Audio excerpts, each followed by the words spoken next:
Welcome to the Contrary podcast. I'm Charlie Sykes. It is Monday. Welcome to Shutdown Week. Apparently, the markets don't necessarily like government by whim. They don't like the confusion over the tariffs. Who knew that uncertainty would actually not be great? So the economy is going to be front and center in a lot of the discussions this week. Watch the markets. Watch what happens if we shut the government down. And if, by the way, if we shut the government down, once again, I was going to say that it will highlight the degree of our political dysfunction, but we really don't need to highlight that, do we? It is a real and present reality for us every minute of the day. Now, joining me on our podcast today, my good friend Galen, president of JoinTheUnion.us and the host of the Homefront Substack, which includes a podcast. Reed, thanks for coming on the podcast today. I appreciate it. Thanks for having me, Charlie. Okay, before we get into the meat of the day, can I just my favorite story? I want to wallow in it just a little bit. This is from CNN. Deleted tweets show top State Department officials spread false rumor about Rubio's sexuality, called him low IQ. Now, normally I'm not interested in deleted tweets, but this is Darren Beattie. This is, and I wrote about him as Marco Rubio's in-house bigot. This guy was so bad that he was fired from the first Trump White House for cavorting with white supremacists. I mean, he is off the charts in terms of his racism and just overall bullshit. And it was very puzzling when he ended up being like the public face of U.S. diplomacy. And I thought it would be a bigger story, but again, we are just inundated with all of the shit and everything. So it kind of got lost in the news cycle. But how ironic that it turns out that Darren Beattie, who Marco Rubio had to swallow, and he's had to swallow so much, right, a lot, that Darren Beattie deleted at least a half dozen tweets that ridiculed his now boss, Secretary of State Marco Rubio, including ones calling him low IQ and repeating a false rumor about Rubio's sexuality. Boy, the staff meeting is going to be lit over at the State Department. The deleted tweets from Darren Beattie, the acting Undersecretary of State for Public Diplomacy. I mean, get your head around that. Right. This guy, I'm sorry. They were uncovered as part of a CNN review. Beattie, who was fired from his role as a speechwriter during the first Trump administration, after he attended a conference featuring white nationalists, made a series of attacks over the years against other Republicans, including a number of offensive, homophobic, and racist comments. You know, Reed, why does this keep happening? It just keeps happening that you keep, pulling up one rock after another. And whether it's the spokesman for the State Department or the spokesman for the Defense Department, I mean, these people are, how would you describe them? Well, I think it's a couple of things, Charlie. One is that this is who these people are. I think as a movement at the very leadership level, but also, in a normal administration, any other administration, these people wouldn't have any opportunity to get jobs because no one would go anywhere near them. And I think this is a very telling part of most authoritarian regimes, is that the worst people rise to the top because they're willing to do anything. And frankly, I put Rubio on that list too, right? Mm-hmm. Rubio, I mean, you saw that picture of the now infamous end of the post-war era meeting in the Oval Office, where clearly Rubio's not in on the joke, right? They didn't tell him the ambush was coming. And, so many memes. He is the joke, right? If you don't know if who's the mark at the table, it's you. And, all those memes about his soul leaving his body, like his soul left his body a long time ago. He has been to use an old Jack Nicholson line, right? Dancing with the devil in the pale moonlight. And he thought it would work out, and it hasn't. And so it just goes to show you what a joke Rubio is. And that this guy Beattie sitting in those senior staff meetings at the State Department at Foggy Bottom, everybody knows that Marco's the loser, and he's the one who's going to have his portrait on the wall. And to me, it's just part and parcel for everything. As I said to you right before we went on, like, if you expect the worst from these people, you'll never be disappointed. Oh, I think that's absolutely true. But the Marco Rubio story, that one picture really is stuck in my mind because, as you know, there's that philosophy out there among Republicans that you have to stay relevant. in order to be in the room. And you have to be in the room, right? Because you want to be there when the big decisions are made. And in the past, a lot of Republicans, mainstream Republicans, traditional Republicans, rationalized being in the room because they could be in the room and stop the really bad stuff from happening. And the interesting thing about Trump 2.0 is that that whole rationalization has been blown to hell. And that picture of Marco Rubio is iconic because he's in the room, right? He wanted to be relevant. And to be relevant, of course, you have to kiss Donald Trump's ring and various other things. But he's not able to stop any of these things. He's not able to stop the humiliation of President Zelensky. He's not able to stop the abandonment of Ukraine. He's not able to stop the embrace of Vladimir Putin. And you kind of wonder, what is the red line for him? You know, Marco Rubio, well, apparently there is no red line for Marco Right. Rubio, is there? He just No, wants his portrait on the wall. right. I mean, I remember, gosh, going back to, it must have been 2015 or early 20, it was early 2016 before the South Carolina primary. It happened to be, I think it was in North Charleston, and he was doing a rally with then Governor Nikki Haley. And they are just going off on Trump, one thing after another after another. And then I remember being at another conference, I think maybe in Atlanta, standing in the back of the room with a very senior CNN person, as Rubio's giving what I thought was a pretty good speech. He's like, there's the future of the Republican Party. Who knew, Charlie, that the guy would be right? We just didn't know in what context or what prism he was looking through when he said it, which is that part of the, quote, establishment piece that still considers themselves part of the party, part of the, organization, part of the movement, would have had to basically agree to a spinectomy, not once, but every time. Every time they ask for something else. Is there a red line? There isn't a red line, because for Rubio, he just, to your point, it's what Chris Christie once said, right? He wants to be in the game. To him, being part of the game is more important than anything else he could be doing. So is he in charge of anything? He's not, but he's on TV. He gets to go on Fox. And for him, that's enough. Well, but the price of it is these serial humiliations. I mean, that picture was a man humiliated, making him have Darren Beattie as the public face of diplomacy is an act of humiliation. And there are so many. And of course, we did get that one report from last Friday that he's been really furious about Elon Musk, and he confronted Elon Musk at this cabinet meeting. So he was in the room for that. But you can just sense that, we're only a little more than a month into this, and Marco Rubio has to understand that he is the joke. But again, it is not a joke, and I find it really difficult, I'll be honest with you, to talk about what we are doing to Ukraine, the abandonment of Ukraine, the betrayal of Ukraine. Every single day we learn some new act of petty vengeance from the Trump administration. And I try to avoid hyperbole, but not only have we switched sides, but this is really one of the ugliest moments in American history as we pull back the support that Ukraine needs to fight for its freedom. It is so shocking, and yet so much on brand for Donald Trump. Well, it is. We can go through all of the things. The first major land war in Europe since World War II, and Zelensky, popularly elected and popular leader. But here's, I think, the bigger part of what you're talking about, Charlie, is that as we pull back, the world becomes multipolar. It becomes all sorts of people now competing. And Europe's going to now do what's best for Europe. Canada and Mexico are now going to do what's best for Canada and Mexico. Russia is a gas station with nuclear weapons, right? Like, that's the only thing it has going for it. Right. But now China sits there and says, okay, what do we want to do? Because we've been planning for something like this, or they've been planning for a million things, right? The Chinese look in decades, right? Not in quarters like we do.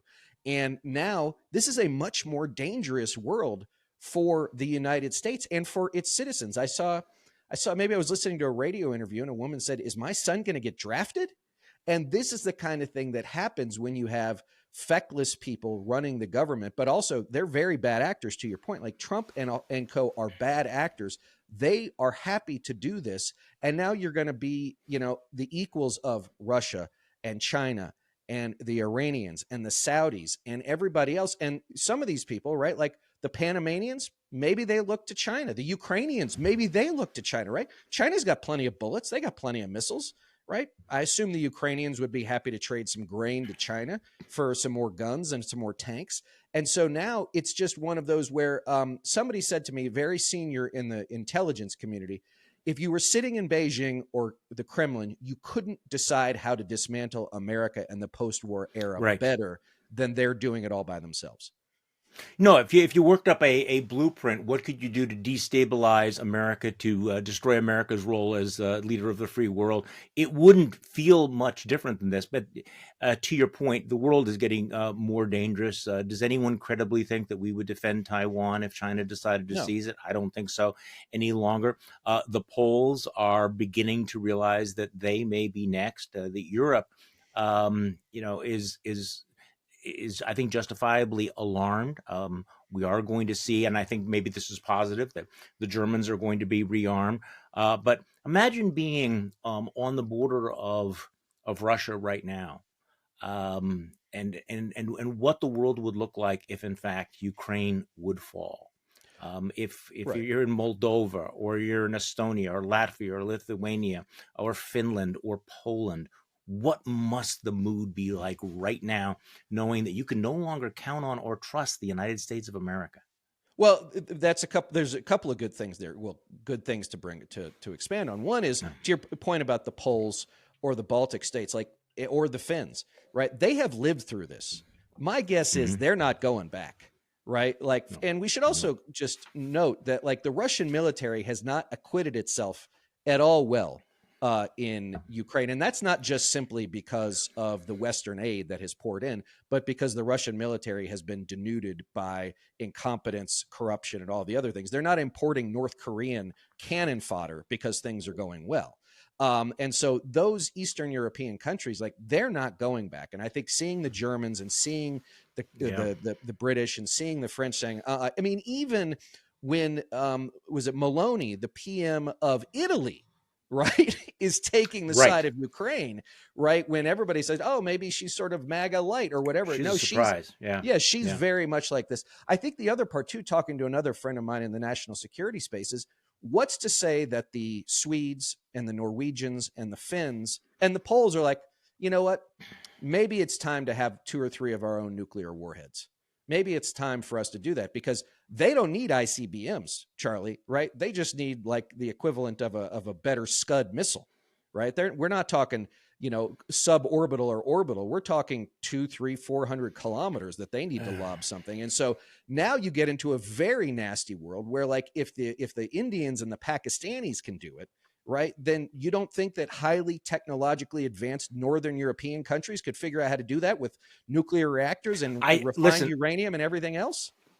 I think this is inevitable, and unfortunately, this is almost like an answer to a Trivial Pursuit question. But I don't know why we don't talk about it on a regular basis. That Ukraine agreed to give up its nukes in return for security guarantees. It understood that if it gave up its nukes, that that it would be vulnerable, and we made guarantees that are just totally just dropped into the memory hole.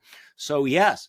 The Poles, the Swedes, they're all going to learn the lesson of this, that, Ukraine would not be under attack from Russia if it had a nuclear deterrent. And unfortunately, I mean, they will learn the lesson. So, all right, I want to talk a little bit about politics with you, because you've had a couple of very interesting things to say about the fact that many of the opponents of what's happening in Washington don't seem to understand the way that the fight has changed, that the rules are different. Talk to me about what you mean about that, because I think that I'm constantly struck by how many of the opponents of Trump are in the wrong movie, or in the wrong game, that they've showed up, wearing all the cricket gear to the Thunderdome, or they think that, it's like 1996 with a little bit of fur on it, when in fact it is a category shift, a completely different game. And I think that's your point as well. So talk to me about that.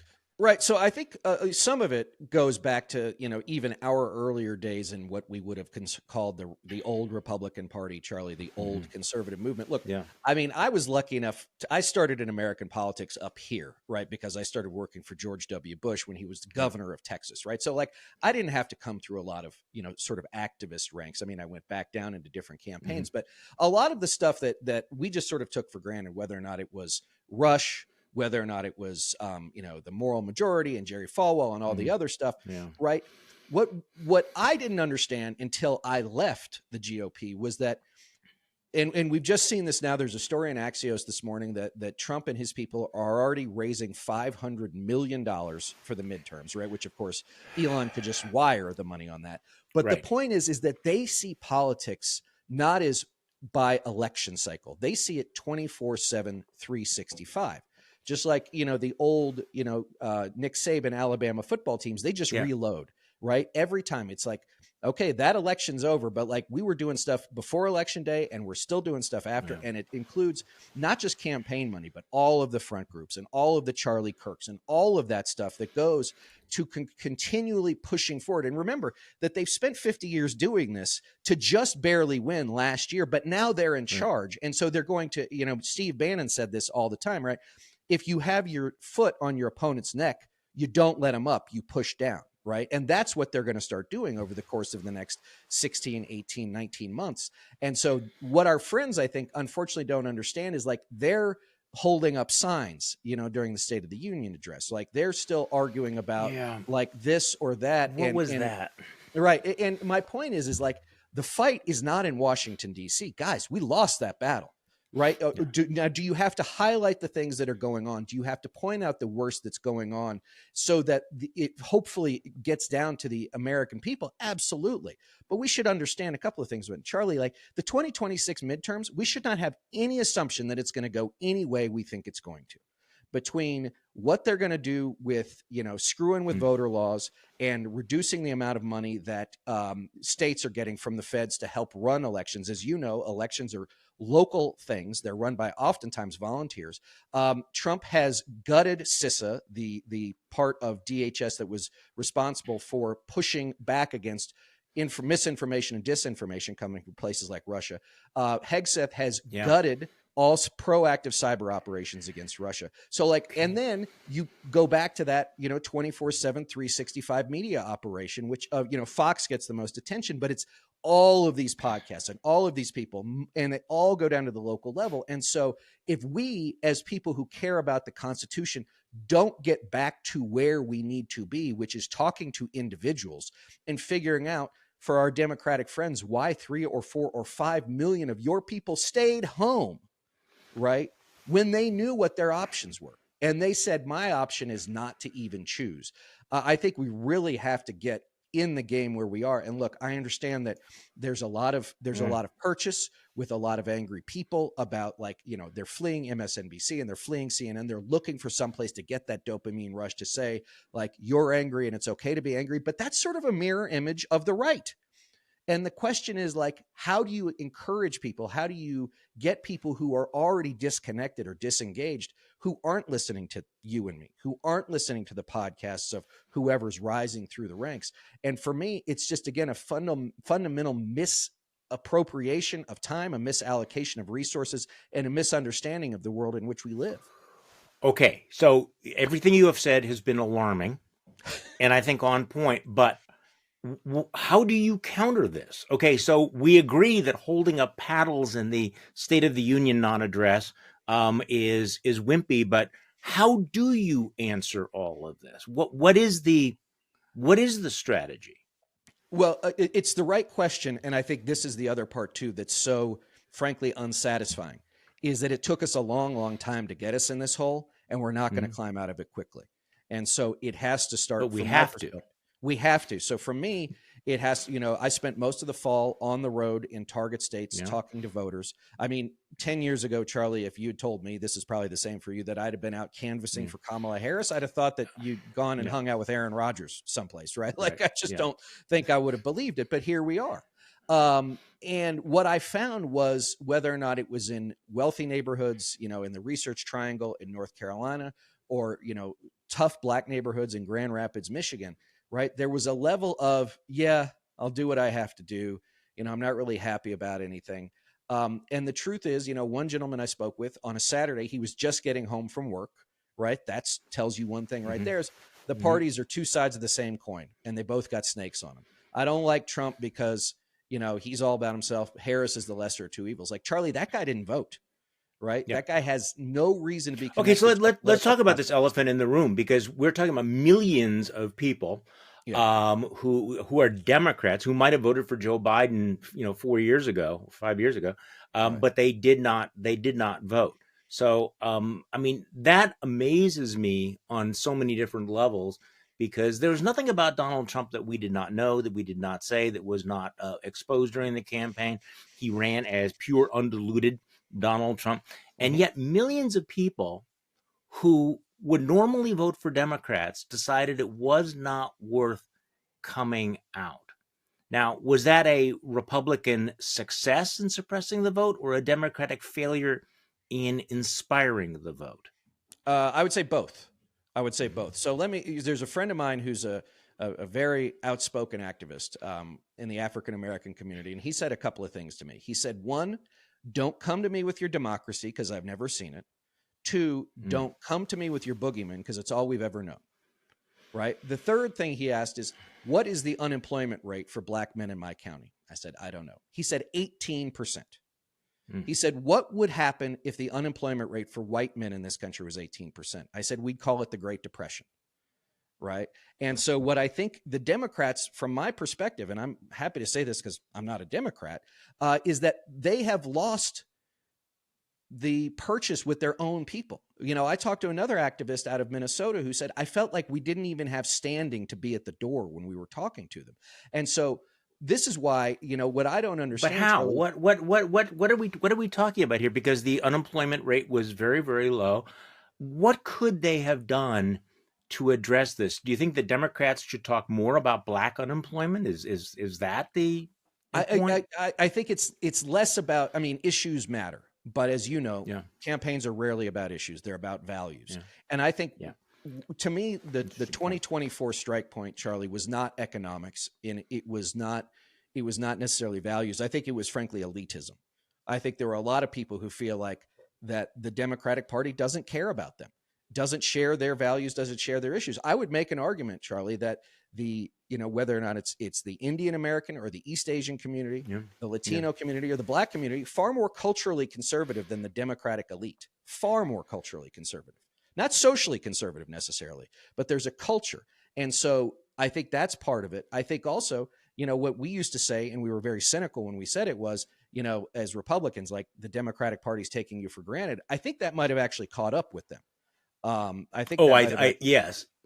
No, um, it definitely did. But I want to just keep pushing at this. I mean, I don't disagree yeah. with all of this, but okay. So we talk about the Democratic elites, but how does it project? What are you talking about? You're talking about these voters who look at Right. Democrats and think, okay, you are an elitist because what? What is the message that codes as elite? Okay. It's a great question. So college debt forgiveness is a perfect one. Ooh. Was it Hmm. 32% of the country goes to college? 68% of the country doesn't. So if you are sitting in one of those tough neighborhoods, and this is one thing I think it's very important for folks to hear, is that if you live in a tough neighborhood and you didn't go to Yeah. college, that doesn't make you uninformed. That doesn't make Right. you incapable of understanding what's going on around you. You have to live it every day. But if that's the thing that you are touting, right? Now, look, I don't know why people got into debt. I don't know. I went to a state school, Yeah. so 30 years ago, Hmm. so call me lucky. But if you are a guy with a truck and two buddies, right? You got an 8-year-old F-150 and you are doing pretty well, right? And whatever your trade is, take her. And that's what you see. Here's the question you ask yourself, Charlie. If this is all I hear about the economics of that party, do they care about me? And I could make the argument the answer would be no, they don't. because that's the stuff that gets the most attention. It gets the most noise. You see the most money going to it. You could be the guy with the F-150 going, somebody going to help me pay off my F-150? See, I completely agree with you on this. It is interesting that the Democrats did not hear this. In fact, really kept going, back at it and doubling down and doubling down. Going back to 2016, actually, I remember this very, very clearly. That there's a local politician here, Republican politician, whose name you would probably know, and it's gone into some dark things, but had a very savvy connection with what was happening with the electorate and the changing demographics. And I remember he told me that he thought that Republicans were going to win in 2016 when he went to a meeting in a rural area of Wisconsin that had voted for Obama in the past, but it was a rural area in Wisconsin where the Democratic candidate for state Senate was really pushing student loan forgiveness. And he said, I looked around the room and these guys were looking at each other, as reacting exactly the way you described it. And that this was blowing up in their face. And this was back in 2016.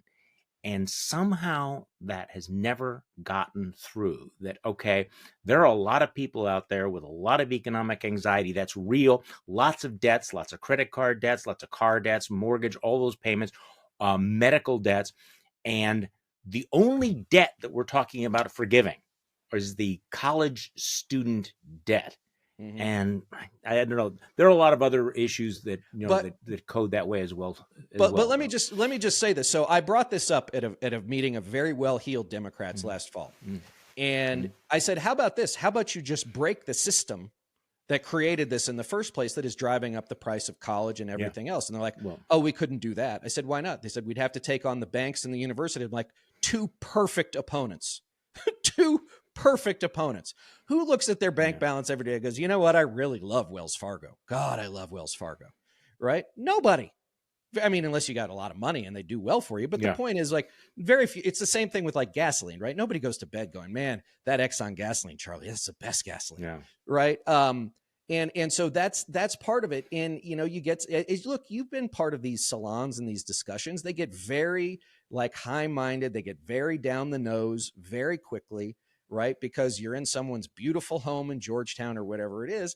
And it's very easy to lose sight of the fact that, yes, there are tens of millions of people, including members of the community in urban areas. And I'm not just talking about people in, in Viroqua, right? I'm talking about people in Milwaukee and downtown Detroit and downtown Philadelphia, right? Those are the people that stayed home, right? Those are the people that stayed home. And so when I see something like, Gavin Newsom cavorting, I love that word, cavorting with Charlie Kirk, right? Like, what are you doing? You're trying to make yourself more palatable to these guys? Like, they're going to think you're a joke and they'll do everything they can to knife you.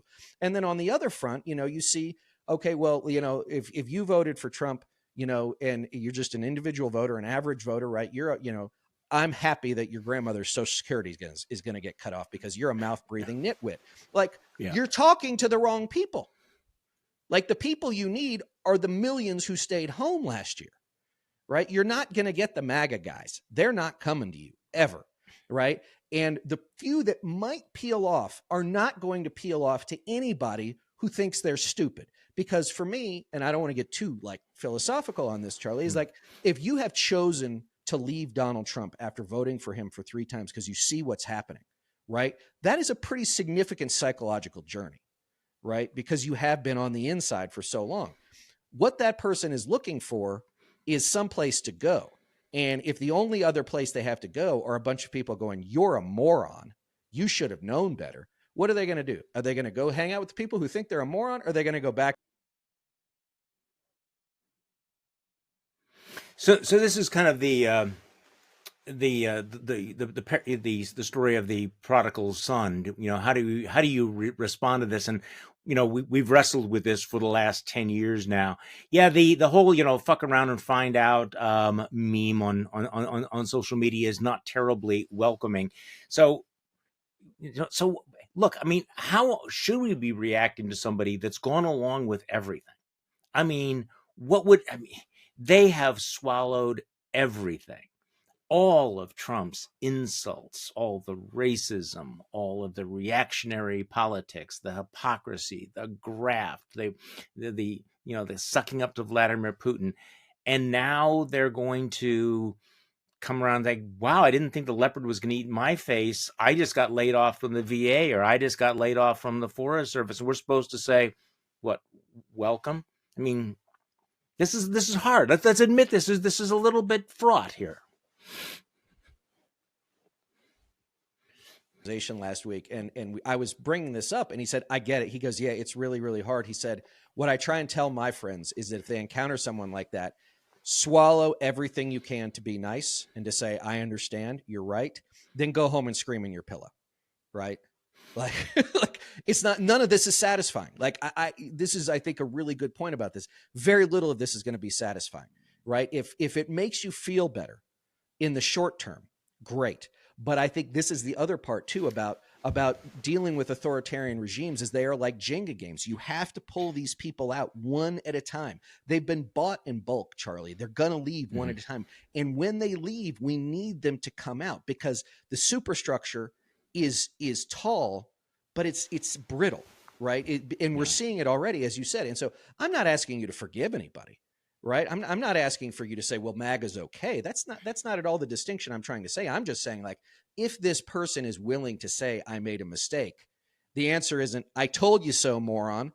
Right. Like, would you do that to a friend who, was an addict? Right. And said, you know what, guys, I've been wrong. I need to get help. Would you do that?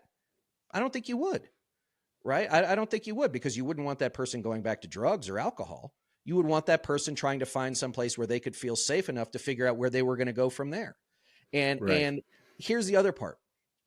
Like, if we're going to be the better people, then we got to be the better people, right? One of Trump's most, and I use this word intentionally, brilliant maneuvers over the last 10 years is to say, everybody's as bad as I am. You think they're so great? They're not good. And the problem is, we who are supposed to be the good guys, give them too many hammers to hit us with. And being assholes, pardon my French, is part of that, right? Which is, yeah, I get it. None of this is going to feel good. But if we're going to find our way out of this, then we've got to figure out how to collect people, right? We keep losing elections because we don't have enough people.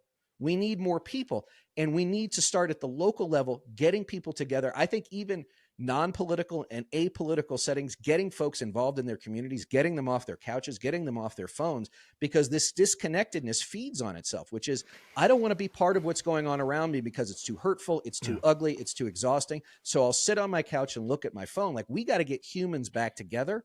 And I'm not talking about some BS like Heineken ad, like, we got these two people together who didn't agree on anything, and now they found out they love each other. Like, I'm not talking about that.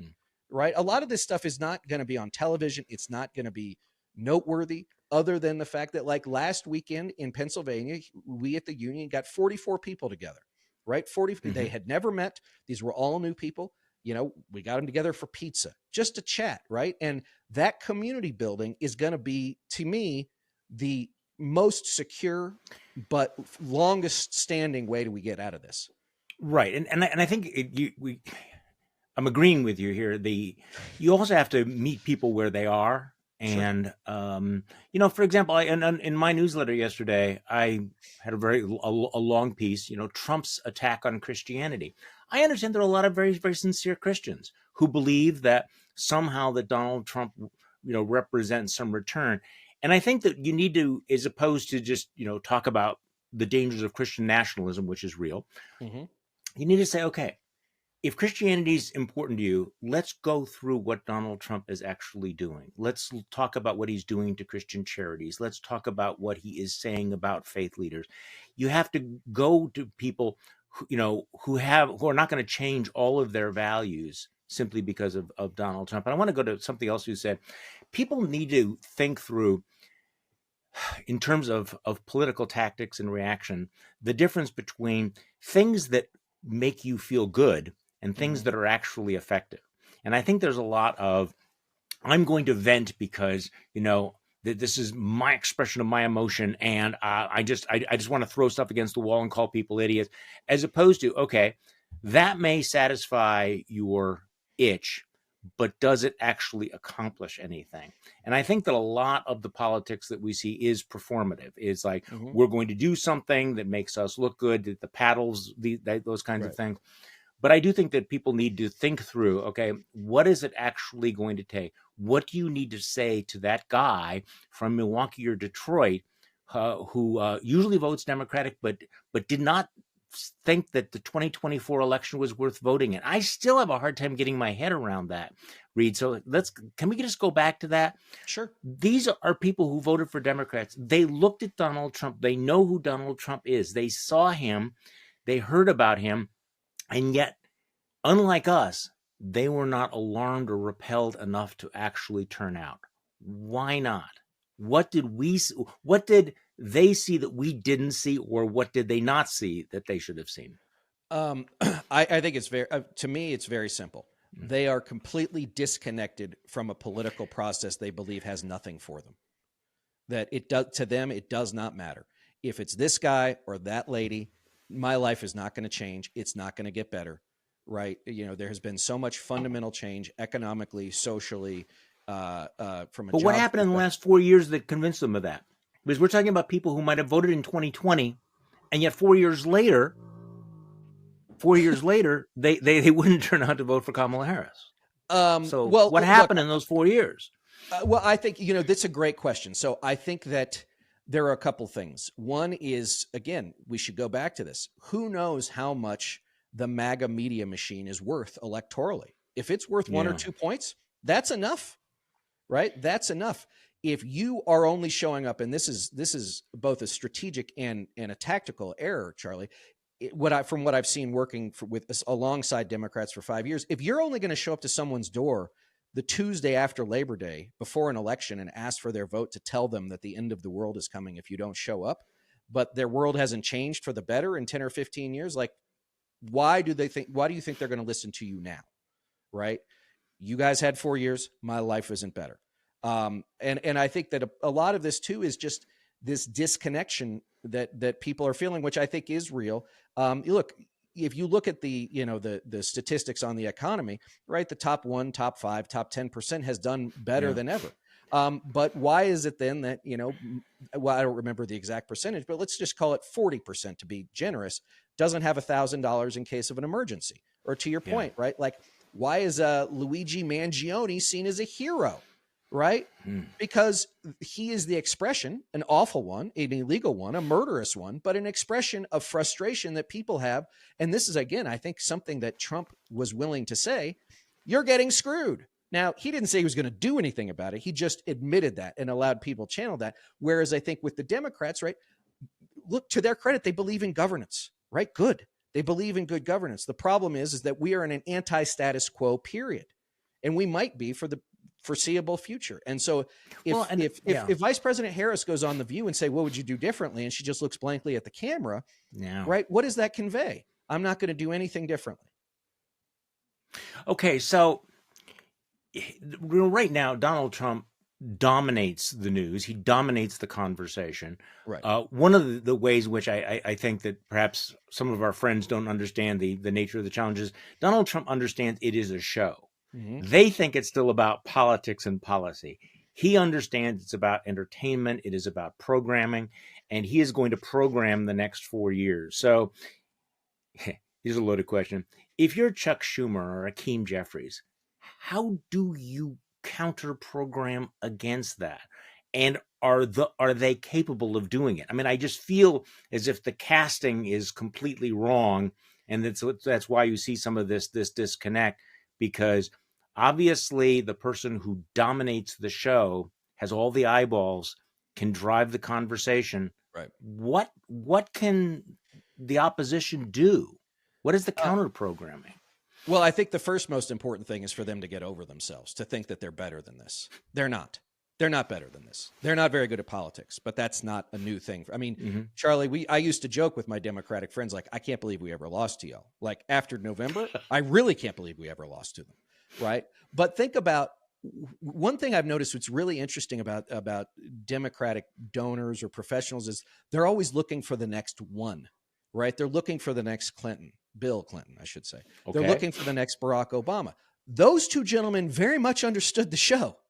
I mean, I could make an argument. I have made this argument that Barack Obama saying hope and change is the other side of the coin of make America great again, just in the major key instead of the minor key, right? No one was upset when Barack Obama was filling arenas with throngs of screaming fans, when he wins Indiana and North Carolina, right? Why? Because he went out there and he made himself the message, much as Trump did. Now, the difference is that, like, we don't have anybody, I don't think, at least in Washington, D.C., with very few exceptions, who can do that. It's a big country. There's got to be somebody out there. Right. There is somebody. But here's the thing, this is the other part of why you have to get all these people together. You're going to find the leaders of tomorrow, right? Why is it, Charlie, that everybody that I deal with in Democratic politics, I'm almost 50 years old. Why is everybody older than me? Right? Like, I mean, I think of myself as older than me. But that's my point, right? Yeah. And so, where are the youth? Where, I'm not talking about the 18-year-olds. I'm talking about the 35-year-olds. Like, where are they? Yeah. Well, where's the next Barack Obama, next Bill Clinton? Who do you see out there? It's a big country. I mean, is it going to be somebody outside of politics? Does it have to be George Clooney? Does it have to be Mark Cuban? I mean, I'm seriously, because we need to do everything you're talking about doing. But if it is a show, then the criteria for political leadership has changed. You don't work yourself up through Senate committees. You don't become a governor necessarily. Where does the next breakthrough showman come from? Or are we in an era of Maga dominance where they're just going to go from one leader, showman leader of the cult after another? Well, let me answer the first part. I mean, the inside the Beltway, right? And I know this drives my establishment Democrat friends crazy. Is that their two best spokespeople are Bernie Sanders and AOC, right? Because look, they're really good at it. Whether you like them or not, they're really, really good at driving a message. The problem is, to drive a little bit deeper into the Democratic Party, is that for elite Democrats, for the Democratic establishment, many of their economic aims are aligned with basic Republican aims from an economic perspective. So they're not offering enough differently. I mean, I saw this the other, I see all these people that are like, oh, we're the party of organized labor. Yeah, but under like your stewardship, organized labor in this country over the course of 50 years went from like 35% to 10.7. So really, like, that's a hard mantle to claim, right? Why did so many of these otherwise upper Midwest states, like you're from, right, go from blue to sometimes red to purple? Because when the factories shut down and the unions left, all these guys are like, where am I going to go? And the Republicans were happy to say, look, I don't have anything for you, but I'm as angry as you are, right? And that was enough. Right. And this whole idea, like they vote against their own interests. You don't offer them another interest to vote for. And that's what I've said. Like, I don't necessarily agree on every policy thing with Sanders or Ocasio-Cortez, but they're out there making a compelling argument. Well, there's going to be a compelling case for, populist politics. And of course, Donald Trump has, seized upon populism and is running a government dominated by billionaires. I get the sense that there is going to be a radicalization when Americans of across party lines begin to think, I am sick to death of rich assholes rigging the game for themselves and screwing people like me over. What are we going to do about this? The left has a certain attitude. The right has a certain attitude. But I guess that then you have this contest then. Who will genuinely be the champion of populism? Donald Trump, with, Elon Musk out there, I think it becomes a little bit more problematic, but he's proven, he has the dominant position. So Democrats have an opportunity, right, to say, this is a government of rich assholes who are screwing you over. We are the party that's going to do it. He said he was your voice, but he's really the voice of this oligarchic billionaire class. That strikes me as an opportunity. But then again, who is going to carry that message? Well, and because Bernie Sanders is not going to be the nominee. No, and neither is AOC. No, probably not, and neither is Gavin Newsom, frankly. And that's a good thing for Democrats. You don't, I know people think they want him to be the nominee, but first of all, we're so far ahead of ourselves. Charlie, if you and I are talking in 2 years, let me just take a quick step aside here. Yeah. If you and I are talking on March 10th, 2027, what do you think the chances are that the Republican primary for president in 2028 has begun? I'm going to say the answer is zero. The answer is going to be Really? 0% that that's happened. Unless Donald Trump shuffles off his mortal coil, there's no way he's going to let that happen the way we've ever thought it was going to happen. You think he's going to let J.D. Vance take center stage? No way. What's going to happen? I don't know, but that's my point. Is like I'm not going to make any predictions, but we should assume Right. that our biggest issue from my biggest issue has always been my imagination is never big enough. I mean, just going back something we talked about at the beginning, I could never have imagined the Oval Office 2 Fridays ago. I couldn't have, but it happened. Right. And it takes a lot to get me worked up as far as what Donald Trump does anymore, just because we've seen it so much. I'm not surprised by anything, but that shocked me. Even that. Right. You know, which because you know what it was? It was a marker, which was the world that you and I grew up in, Charlie, is over. Right. It is over. And we are in a new world. And I think that's another part, too, of like playing the game we're in is understanding that everything we knew, call it pre 9/11, pre Hurricane Katrina, pre financial meltdown, pre-COVID, pre-Trump, all that stuff is gone, right? So now think about it not as a challenge, but an opportunity to say, okay, Trump is wrecking the world we knew, and he's going to wreck the world we're in because that's who he is. So now what do we want the next world to look like? And I think to me, that's one of the things that I am trying to get out of, right? Which is, and I gave a speech to the South Orange County Democratic women in Orange County, California, 300 incredible women who worked their you-know-what's off all of 2024.